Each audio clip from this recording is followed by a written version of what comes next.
marigolds are definitely done for the season.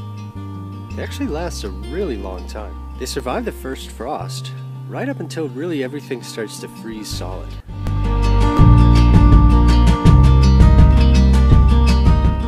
I try and let them go as long as I can so that we can get viable seeds. And what we want are these nice dry pods, and they should split open, and these little fuzzy tufts are actually the seeds. Down low they turn black, and that's the true seed. They're kind of like little needles, and you can still see on this one here how the flower petals are attached. All this stuff here needs to be pollinated for the seeds to be viable.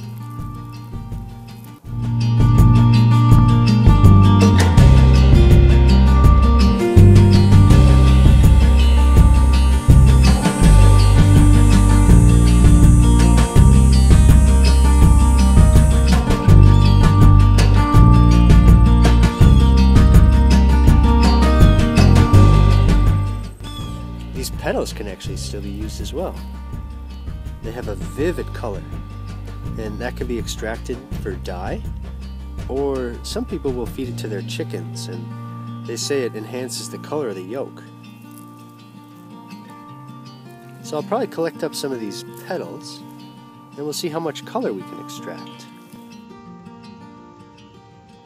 The flowers that I have come in dark orange and red, and some of them are bright yellow. They can grow true to seed if it's an heirloom variety, but most of them are probably hybrids. So I just like to collect as many random seeds as I can.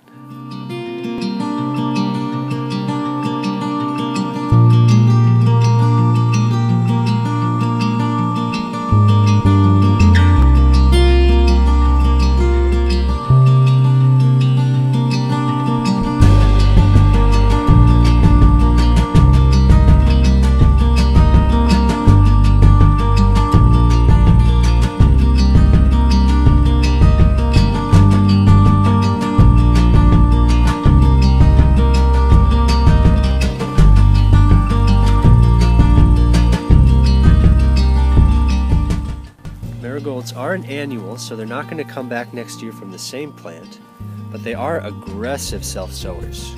In fact, some of my favorite marigolds this year were volunteers. This one was a volunteer, and this one was a volunteer as well. They just bloom over and over until you have just a row of stunning flowers. I'm going to try and just pull them out. You could leave them in, certainly, but I don't want these seeds scattering into the neighbor's yard. Okay.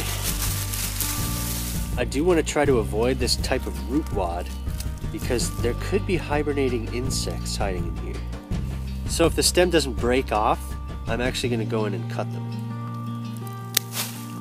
And then all that's left is to let these dry and save all the seeds.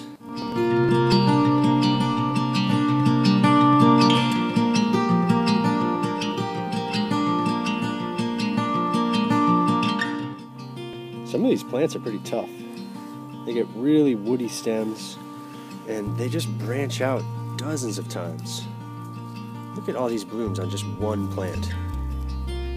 It's amazing, and they're still colorful. That's the incredible part. All the way up till winter, they're still colorful. Even when they're dark like this, we can actually extract some of that color into a tea. In this container I have dried flowers, and this one is basically fresh. Already I can see some of that color extraction. And on the dry, it's probably going to take a little bit more time.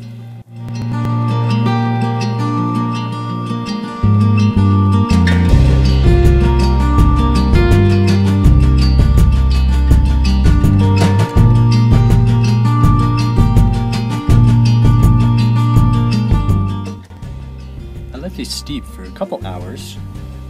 I'm just gonna try and remove some of that pulp so we can get a better idea of the color. So this is the dry. These petals were basically brown, and we got sort of an amber, kind of a dark yellow. And these were the fresh, but it is a kind of a light orange color. There you can see it. sort of a palish orange. That's quite nice. And I'm sure if you use tons of flowers, you could probably get some decent color. The fresh pods, when they're still green and have all their petals, they usually don't have viable seeds. You can see these ones are white at the bottom. You gotta have that black color. But you'll easily get 20 or 30 seeds per pod. I like to make a variety mix, just all the colors. You can see the dark red ones, the orange ones, and the yellow ones. So I'll just collect them from all the plants and mix them up like this, and then just grab as many seeds as I need. They kind of remind me of a really thin, needle-like sunflower seed.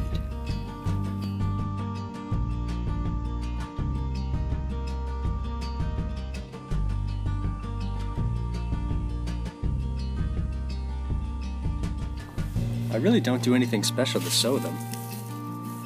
I sprinkle them on the soil, just about like that, and then I'll just cover them with about 1 centimeter of soil.